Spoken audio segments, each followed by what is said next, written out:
Audio Jungle.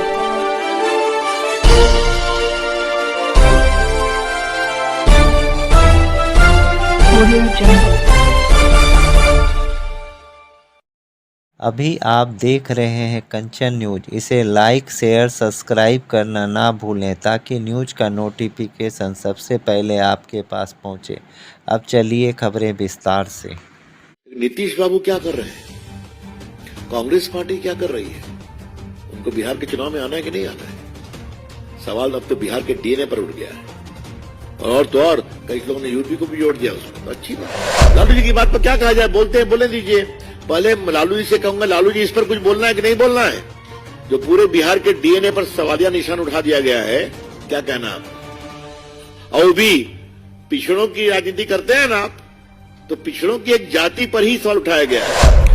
It is the sheer desperation of Congress party, a party which claims to be the repository of freedom movement, has been reduced to this extent. कल सदन में मैंने कहा था, जब कश्मीर पर चर्चा चली थी, तो मैंने कहा तो मैं दोहराना चाहूंगा कि 550 से अधिक रियासतें थी, एक को सरदार पटेल ने हैंडल किया। सरदार पटेल की ऐतिहासिक मूर्ति दुनिया की सबसे ऊंची मूर्ति बनाई गई है। कभी सोनिया जी, राहुल जी, प्रियंका जी उनको प्रणाम करने गए हैं क्या? इतनी लाखों की संख्या में वहां पर आते हैं यात्री। मैं भी 2-3 बार गया, हम सब लोग गए।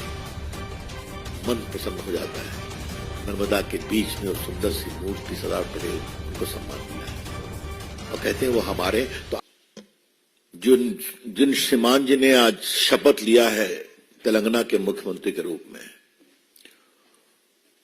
उन्होंने कहा कि हमारा डीएनए बिहार के डीएनए से अच्छा है और जो मुख्यमंत्री राव साहब उन्होंने हराया है, उनके डीएनए में बिहार का अंश है, क्योंकि उनके पूर्वज नीतीश कुमार की जात के हैं, वहां से आए थे। इसके पहले कांग्रेस के एक एमपी ने बात की थी, नॉर्थ साउथ डिवाइड हो रहा है। कांग्रेस पार्टी अपने को रेलेवेंट करने के लिए किस सीमा तक गिरेगी, ये बात हम इसलिए कहना चाह रहे हैं कि उनका स्टेटमेंट कल से चल रहा है। माताजी, पुत्र जी और पुत्री जी तीनों गए थे शपथ ग्रहण में। उसके पहले उन्होंने उनके स्टेटमेंट को विड्रॉ नहीं कराया था कि हमने गलत बोला है। और उत्तर भारत में तो बिहार भी है, यूपी भी है, एमपी भी है।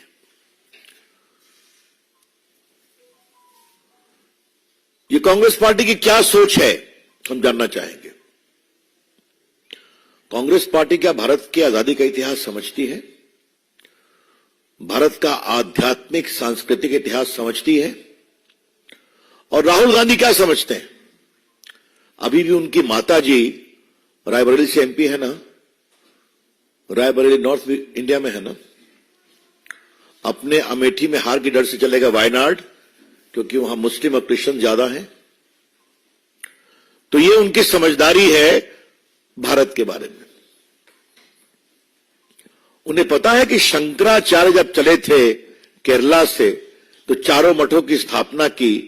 सुदूर उत्तर में जोशीमठ, सुदूर दक्षिण में श्रृंगेरी, सुदूर पश्चिम में द्वारिका, सुदूर पूरब में पुरी। यही ना भारत है।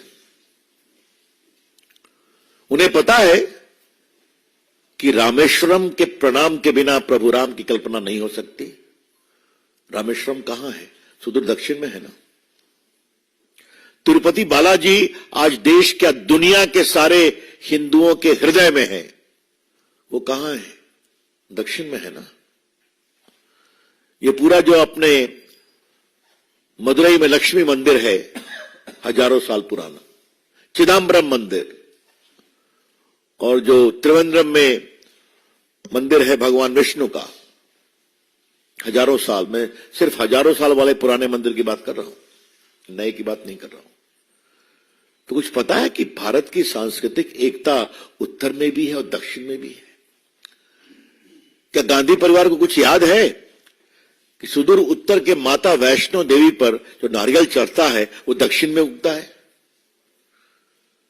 तो क्या नॉर्थ इंडिया और साउथ इंडिया की बात की जा रही है? कहां तक गिरेगी कांग्रेस पार्टी अपने को राजनीतिक रूप से रेलेवेंट करने के लिए, प्रासंगिक करने के लिए? और मैं सीधा कांग्रेस पार्टी पर इसलिए आरोप लगा रहा हूं कि उनका वीडियो कल ही आ गया था और हमें लगा कि उनसे माफी मंगवा के जाएंगी शपथ में। ऐसा कुछ नहीं हुआ है। ये भारत तो एक है ना। कभी सेना के लोग, मुझे सेना पर कुछ बोलना है, कभी सेना के लोग सोचते हैं क्या कि हमें उत्तर में काम करना है कि दक्षिण में काम करना है? आप हमें बताइए।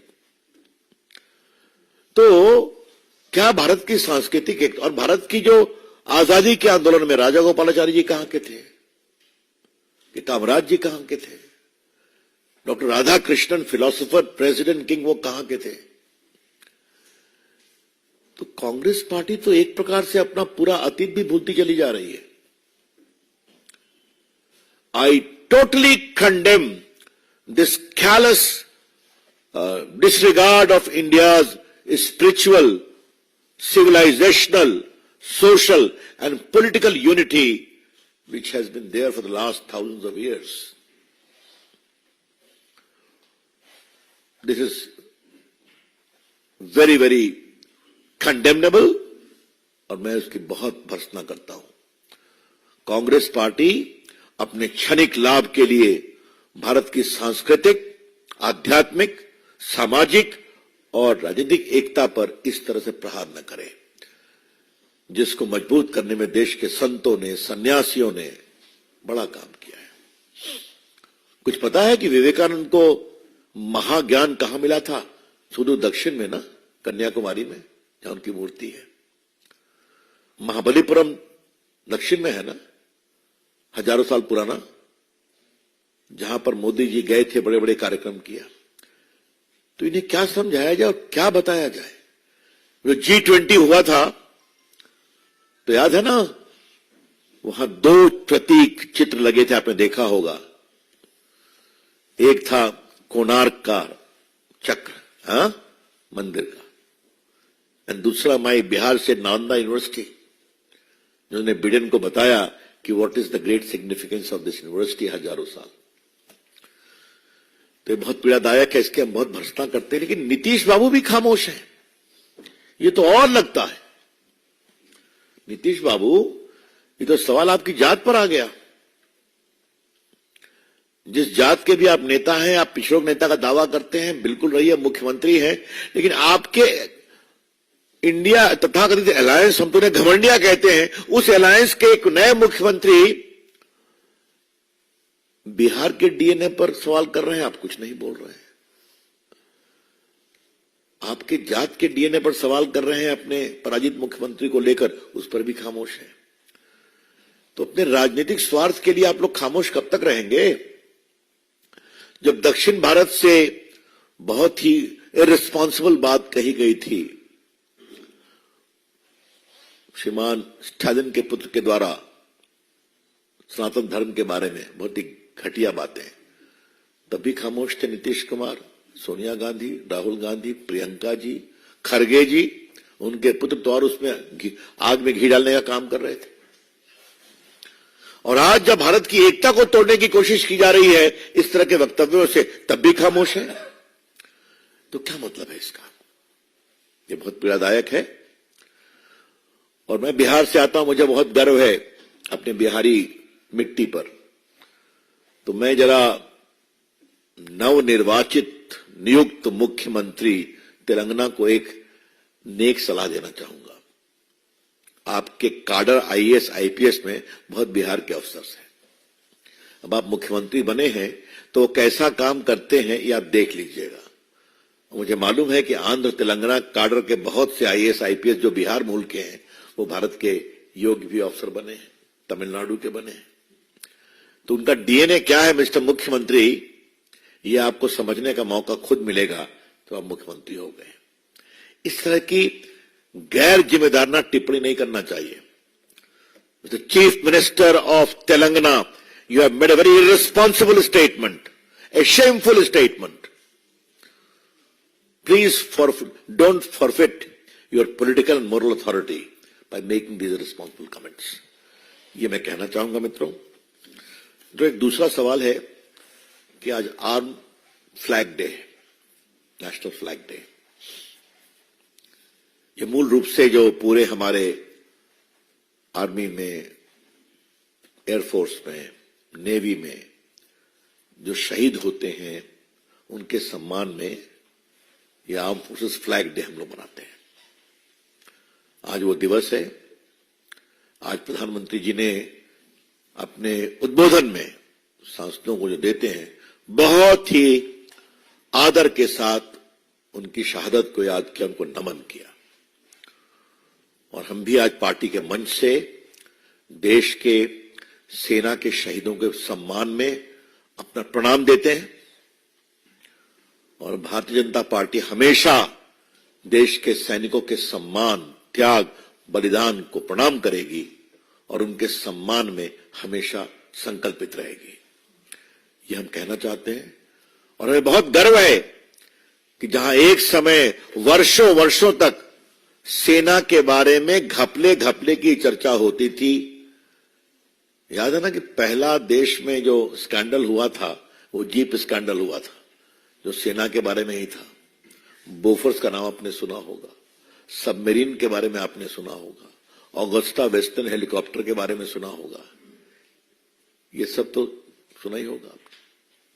और एक तरफ हर में कट और कमीशन है और दूसरी तरफ देश के सैनिकों के लिए बुलेट प्रूफ जैकेट तक नहीं थी। आज हमें गर्व है कि नरेंद्र मोदी जी ने देश के सैनिकों के साजो सामान, 1 रैंक 1 पेंशन, इन सब में बहुत बड़ा काम किया है। एक भी 9 साल हो गए किसी भी परचेज में कोई स्कैंडल, करप्शन की बात नहीं आई है। और तो और जब भारत के प्रधानमंत्री तेजस में उड़े तो तेजस हवाई जहाज मेड इन इंडिया है और दुनिया को संदेश गया कि ये हाई क्वालिटी फाइटर प्लेन है। जो मेड इन इंडिया है, वोकल फॉर लोकल का बहुत बड़ा उदाहरण है। और पूरी दुनिया को लगा कि ये भारत का जो कम्बैट एयरक्राफ्ट है, ये दुनिया इसका उपयोग कर सकती है। तो आज हम सारे देश के शहीदों, सेना के शहीदों को प्रणाम करते हैं, उनके योगदान पर सम्मान प्रकट करते हैं और भाजपा का ये समर्पण उनके प्रति आदर सदैव रहेगा। Thank you friends, that's all, I am open two questions. ऐसा है, इसमें तो 1 घंटे में होना चाहिए था ना। आज का जमाना तो सोशल मीडिया का है ना, और राहुल गांधी के पास तो सोशल मीडिया की बहुत बड़ी टीम है जो उनको चिट भी लिख के देती रहती है, आपको याद होगा। तो अभी तक क्यों नहीं माफीनामा आया? हम उनसे मांग करें कि उनके बॉस लोगों से मांग करें माफी मांगने का, सोनिया जी से, राहुल गांधी से, प्रियंका से, खड़गे साहब से, क्यों नहीं दे रहे हैं? और क्या उनसे उम्मीद करें? इन्होंने सनातन धर्म के इतने अपमानजनक शब्दों पर कोई टिप्पणी की क्या? तो आदमी एक बार गलती करके सीखता है ना, यहां तो गलती पे गलती हो रही है। तो एजेंडा है कि सावरकर को बदनाम करो, देश की एकता पर चोट करो, सैनिकों के मनोबल पर कमजोर करो और नरेंद्र मोदी को मन भर गाली पड़ो। अब बार बार हारते हैं, फिर भी नहीं सुधरते हैं, तो देश की जनता जवाब देगी। लेकिन जो बिहार के डीएनए के बारे में इतनी गैर जिम्मेदाराना, शर्मिंदगी भरी बात की गई है, इसका जवाब तो हम लेंगे। माफी मांगे, जल्दी हम मांग करेंगे, और नहीं तो हम लोग अपना जो करना है आंध्र प्रदेश में भी करेंगे, बिहार में भी करेंगे। लेकिन नीतीश बाबू क्या कर रहे हैं? कांग्रेस पार्टी क्या कर रही है? उनको बिहार के चुनाव में आना है कि नहीं आना है? सवाल अब तो बिहार के डीएनए पर उठ गया है। और तो और कई लोगों ने यूपी को भी जोड़ दिया उसमें, तो अच्छी बात है। अब डिजाइन तो छटपटाहट है, क्या करें? है? जब कभी कोई व्यक्ति बहुत छटपटाता है तो कुछ ना कुछ करता है। तो क्या कांग्रेस पार्टी का यही हाल बच गया है क्या? और इसी पर देश का विकल्प देने की बात कर रहे हैं। हाँ, ये बहुत पीड़ादायक है। सर, जिस तरह से आप लोगों ने जीत हासिल की, लेकिन लालू यादव का कहना है कि जो 2024 का चुनाव होगा, 2025 का चुनाव होगा, उसमें वो जीतेंगे और 17 तारीख को सभी एक साथ मिलेंगे। लालू जी ऐसी घोषणाएं तो 2014 से कर रहे हैं ना, आज तो नहीं है। हर बार हार जाते हैं। जीरो पर। अब ठीक है, जीरो पर है। अब तो संसद थोड़ी बड़ी हो गई है, तो एक दिन संजय मयूख बता रहे थे कि माइक्रोस्कोप से कोई देखना पड़ेगा आरजेडी का है कि नहीं, तो नहीं मिलते। राज्यसभा में एक आध है ना जी, बताइए। तो लालू जी की बात पर क्या कहा जाए, बोलते हैं बोले दीजिए। पहले लालू जी से कहूंगा, लालू जी इस पर कुछ बोलना है कि नहीं बोलना है? जो पूरे बिहार के डीएनए पर सवालिया निशान उठा दिया गया है, क्या कहना है आपका? और भी पिछड़ों की राजनीति करते हैं ना आप, तो पिछड़ों की एक जाति पर ही सवाल उठाया गया है, तेलंगाना से लिंक अप करके।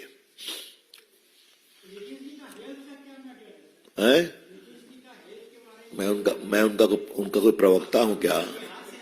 मैं उनका प्रवक्ता हूं क्या? मैं यही कहूंगा वो स्वस्थ रहें और जैसे सुंदर सुंदर बयान वो देते हैं वैसे नहीं दें। कांग्रेस बोल रही है कि भारतीय जनता पार्टी इस बयान को जबरदस्ती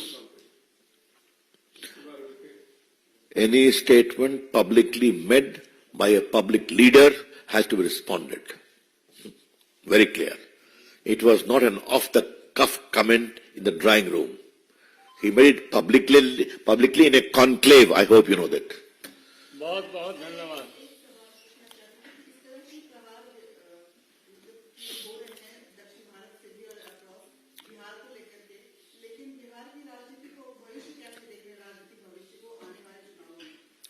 आप चिंता मत करिए। बिहार का भविष्य अच्छा है और बिहार में भाजपा एनडीए का भविष्य और भी अच्छा है। इस बात को आप कभी ना भूलिए। नीतीश बाबू 20 में हमारे साथ ही जीते थे ना, केंद्रीय मंत्री भी अटल जी और इसी तरह बने थे ना, मुख्यमंत्री हमने बनाया था ना, तो चिंता मत करिए। अब कुछ लोग, अब मैं तो क्या वो उनके बारे में शब्द क्या बोलते हैं मैं तो बोल नहीं सकता। अब ये संजय मयूख की स्पेशलिटी है उन चीजों को बोलने में, हमारा वो स्तर नहीं है, न भाजपा का स्तर है। क्या शब्दों का प्रयोग किया गया है, तो वो जाइए सर, सब रिकॉर्ड पर है ना। जहां आदान प्रदान हुआ है संसद के अंदर तेजस्वी यादव में, नीतीश कुमार में, सब रिकॉर्ड पर है, देख लीजिए। अब ये इस तरह के अवसरवादी गठबंधनों का समय चला गया। देश के नौजवान, बिहार के नौजवान बदलाव चाहते हैं और हमें गर्व है कि हमारा बिहार डॉक्टर राजेंद्र प्रसाद की भी जननी है ना, लोकनायक जेपी की भी जननी है ना, रामधारी सिंह दिनकर, रामवृक्ष बेनीपुरी, वीर कुंवर सिंह, इन सबों की जननी है ना। एक से एक आईएएस आईपीएस बिहार से आते हैं, बिहार में बाहर भी चमकते हैं ना, तो ठीक है, करेंगे हम, चिंता मत करिए आप। त्रिपाठी आज तक।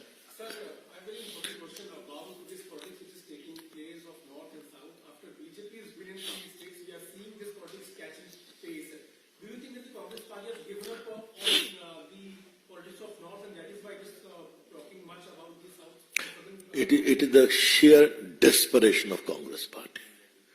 A party which claims to be the repository of freedom movement has been reduced to this extent. कल सदन में मैंने कहा था, जब कश्मीर पर चर्चा चली थी, तो मैंने कहा था, मैं दोहराना चाहूंगा कि 550 से अधिक रियासतें थी, एक को सरदार पटेल ने हैंडल किया। सब भारत में एक हो गए, एक को नेहरू जी ने हैंडल किया, क्योंकि मैं कश्मीर से था, ये दावा करके 2019 लगा उन सारे बंधनों को समाप्त करने जो जानबूझकर दिए गए थे। लेकिन एक बात मैं आज आपके माध्यम से कहना चाहता हूं, सरदार पटेल की ऐतिहासिक मूर्ति दुनिया की सबसे ऊंची मूर्ति बनाई गई है। कभी सोनिया जी, राहुल जी, प्रियंका जी उनको प्रणाम करने गए हैं क्या? वहां पर इतनी लाखों की संख्या में वहां पर आते हैं यात्रीगण। मैं भी 2-3 बार गया हूं, सब लोग गए हैं। मन प्रसन्न हो जाता है। नर्मदा के बीच में वो सुंदर सी मूर्ति सरदार पटेल, उनको सम्मान मिला है और कहते हैं वो हमारे, तो आपके हैं तो इज्जत देते हैं आप।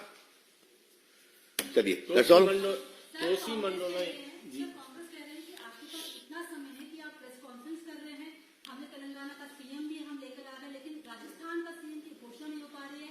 जबरदस्ती मुद्दों को उछाला जाना तो कांग्रेस क्लेम कर रहा है। इतना कस के हारे हैं फिर भी इतनी ऐंठ है। रस्सी जल गई है नहीं है। I repeat, they have lost so badly. They have been humiliated. The people have literally floored the Congress party. Yet so much arrogance. थोड़ा आराम करिए, हम करेंगे।